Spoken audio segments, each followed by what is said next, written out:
Oi, pessoal. Então, hoje vou colocar aqui para vocês qual que é o esperado, né, da estrutura do trabalho de vocês, da proposta de vocês, da professora Alessandra, no nosso estudo de caso, né?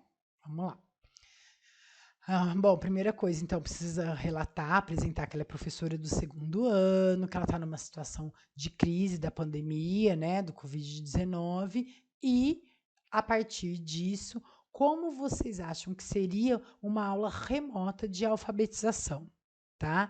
Qual que, dentro disso, pensando que a principal, né, é que seja pautado na pedagogia dialética do Freire, então, o quanto que o respeito aos saberes do educando é importante dentro dessa alfabetização. Então, é importante colocar que ela precisa levantar quais são o que esses alunos tinham aprendido, que esses alunos até o meio de março, né, que foi quando começou o isolamento, o que eles aprenderam, até o momento, o que ela conseguiu. Vocês não precisam colocar o que ela conseguiu, mas a importância disso, tá? Como que ela acessa as informações dos saberes dos educandos, o que eles sabem, como conversar com os educandos. É possível fazer isso nessa situação de pandemia? Então, eu coloquei de sugestão e até, né, de coisas para vocês terem uma ideia se vocês estruturaram, perdão.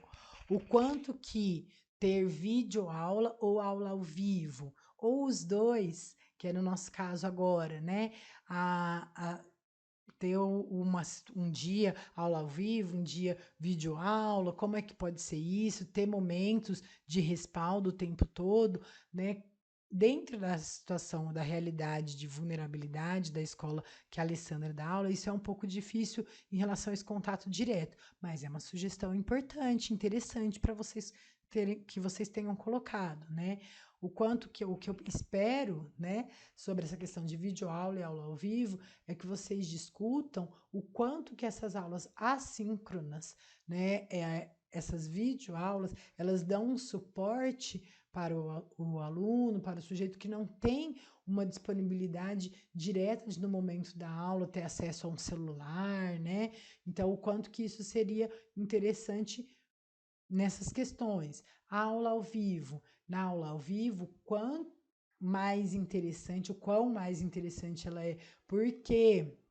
Porque ela tem um olhar, não dá para substituir o contato direto, né? De ver a criança escrevendo e ver o traçado da criança, a reprodução gráfica da criança, é diferente, mas é melhor do que nem ter essa resposta direta da criança, essa fala direta da criança, né? Então, o quanto que isso pode ser interessante também, espera-se que vocês tenham colocado e discutido, né? A troca de vídeo entre professor e aluno é possível, né? O quanto que, já que é ela que manda, como que ela faria isso, né? Como que seria feita uma possibilidade de mandar para um zap da escola, de colocar dentro do plataforma da escola um vídeo e a professora acessa e depois manda um para o aluno, porque se ele tem acesso à videoaula, ele tem acesso ao vídeo do professor de resposta para ele, né? Então, se ele nunca pode aula ao vivo, ele só pode ser nessa forma assíncrona, então o quanto que pode fazer, tentar estruturar uma troca de vídeo, sendo essa forma de comunicação entre eles, né? Temas geradores e palavras geradoras, o qual é importante vocês terem criado estratégias, possibilidades de levantar quais seriam os temas geradores. E aí, pensando nas duas perguntas principais, né, para a turma dela do segundo ano, né? Provavelmente os temas geradores já poderiam ser mais trabalhados, porque uma base alfabética ele já tem, né? Eles já estão no segundo ano. As palavras geradoras, elas seriam mais pensadas para ver situações em que alguns tivessem dúvida ou insegurança ou não reconhecimento de letra ou não pré-silábicos nem silábicos, enfim, questões importantes do quão tem variáveis dentro da escola, podem ser discutidas o quanto seria usado um tema gerador e o quanto seria usado de palavras geradoras, a importância dos dois. Esses dois meus X, assim, não é para ser um ou outro, nem da videoaula, nem da aula ao vivo, e da aula ao vivo, assim como também não dos temas geradores e palavras geradoras. É para que tenha destaque, para que isso sejam bem discutidos. Eles são diferentes, tá? Isso precisa ser apresentado como diferente. O diálogo, né? A busca de conteúdo programático. É a partir do diálogo, é a partir de uma videoaula, de uma aula ao vivo, de uma troca de vídeo entre professor e aluno, que vai levantar qual que é o conteúdo programático, qual que é os temas de interesse daquela turma, daquelas crianças, desse aluno, daquele aluno, tá? Então, é interessante ter essa discussão também. Como fariam a busca do conteúdo programático? Tá? Para ter essa pedagogia dialógica, esse diálogo entre o professor e o aluno, acho que o grande desafio para vocês criarem, elaborarem essa proposta da Alessandra era isso. Como elaborar a busca de conteúdo programático, como elaborar os temas, como ter esses temas geradores de interesse dos alunos, né? Então, isso é uma coisa que eu espero estar um pouco apresentada e discutida na proposta da Alessandra, tá? Aí eu coloquei uma coisinha bem simples para vocês verem a forma de tentativa que talvez vocês pudessem colocar, né? A forma de tentativa de minimizar as dificuldades de aprendizagem, né? Então, dentro dessas videoaulas, dentro dessas aulas ao vivo, o quanto que seria interessante colocar questões de imagem, de jogos, de brincadeira, para interligar com a identificação de letras e a escrita propriamente, né? Então, o círculo cultural, qual que é o tema de interesse, como levantar o tema de interesse é uma coisa que pode ser trabalhada também, né? Então, numa aula ao vivo, poderia ser discutido o quanto que aqueles que conseguem participar dessa aula ao vivo poderia ser levantado esses temas geradores, essas palavras geradoras, né? A partir desse círculo cultural, promover círculos culturais dentro dessas aulas ao vivo, pelo Google Meet, pelo Google Zoom, por qualquer que seja, mas que tenha como busca principal, como objetivo principal, o levantamento de temas de interesse e a partir, usando, né, da possibilidade do círculo cultural, de ter conversas, diálogos, como que vocês estão, o que está acontecendo aí, como que é o dia a dia,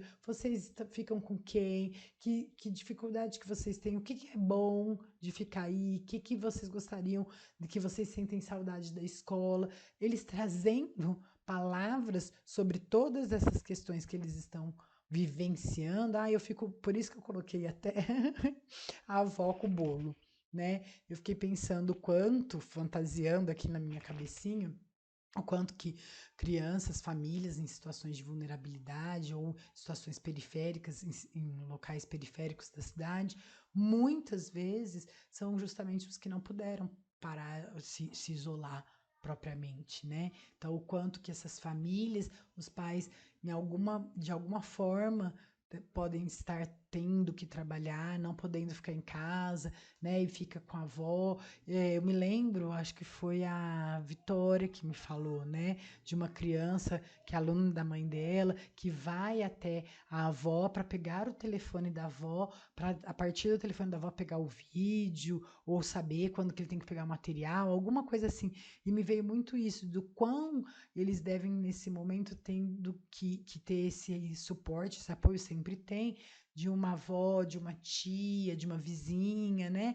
Mas aí usando disso a identificação de letras, a escrita de palavras, com imagens de coisas dentro da realidade deles agora, né? Levantadas a partir do círculo cultural, de qualquer outra proposta que vocês tenham feito para levantar esses temas e palavras geradoras, e a partir disso usar de imagem, né? Não dá para ver eles escrevendo, mas de uma apresentação correta da grafia, tá? Então, é esse que é o tema que eu acho que seria interessante, que eu espero que esteja discutido de alguma forma na proposta de vocês, tá? E aí, assim, eu acho que isso era para ser em geral dos 2 modelos, né, mas o que eu espero também desse projeto para 2021, né, com os alunos do primeiro ano, que serão alunos dela no ano seguinte, seria uma forma de acolhimento, né, então como é que vai ser o pós-pandemia para essas crianças de 6 anos, né, que vão completar 7 em 2021, pelo menos até março, né, 30 de março. Então, fazer como seria uma forma de acolhimento desses alunos novos, de volta à escola, depois de não terem tido, né, o tanto tempo de aulas, pensando no que é possível, né, no que a gente tem agora, e é possível que se volte em setembro, né? Então, setembro, outubro, novembro, dezembro, 4 meses, né? Não pensando que nós temos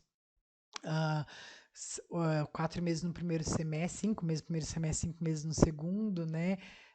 O quanto que precisa mesmo, então, desse acolhimento, da retomada à escola de forma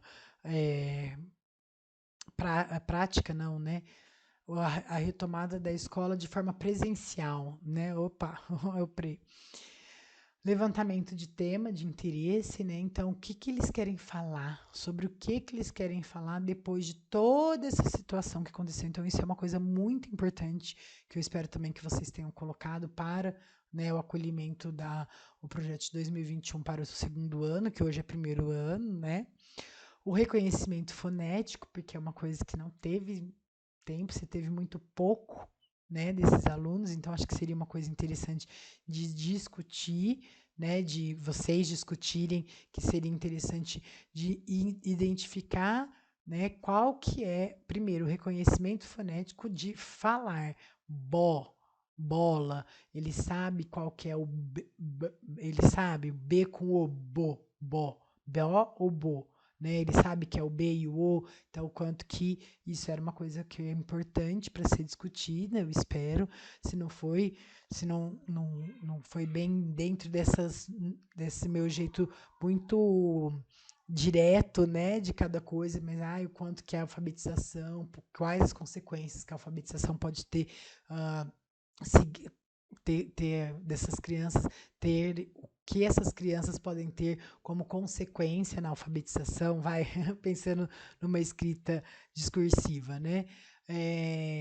Uma coisa, um levantamento importante para a Alessandra pensar para o próximo ano, ou de forma lúdica, de brincadeira, né? De a partir da reprodução gráfica, uma conversa, a partir da reprodução gráfica, da reprodução alfabética, perdão, uma produção fonética dessa reprodução alfabética, para a partir disso identificar o quanto ele reconhece a expressão fonética de cada uma das letras, para pensar, né? Porque eles não tiveram tudo isso no primeiro ano. Então, são coisas que eu acho que seriam interessantes discutir. A forma como eu estou falando, tá? Fiquem tranquilos, fique claro. A forma como eu estou falando é a minha forma de Ângela falar, tá? Eu gostaria que nessa proposta da Alessandra, de vocês, da professora Alessandra, vocês levantassem esses temas, né? De alfabetização, de as buscas que tem de temas geradores, de palavras geradoras para essa alfabetização. No caso do primeiro ano, né, que é para o ano que vem, o segundo ano, quais os comprometimentos eles tiveram com identificação de letras, de reprodução fonética de cada uma das letras, de sílabas, o quanto que isso pode ser trabalhado, como que isso pode ser trabalhado. É nesse caminho que eu espero a proposta de vocês, tá bom? É isso, de noite eu estou no Google Sala de Aula também, de novo hoje, vocês querendo conversar, a gente, né, eu tiro dúvidas, a gente conversa um pouco, Ângela, eu coloquei meio assim, não estou muito segura, podem me mandar e a gente conversa, eu tento esclarecer mais as dúvidas de vocês, tá bom? Ótimo fim de semana, beijos, tchau, tchau.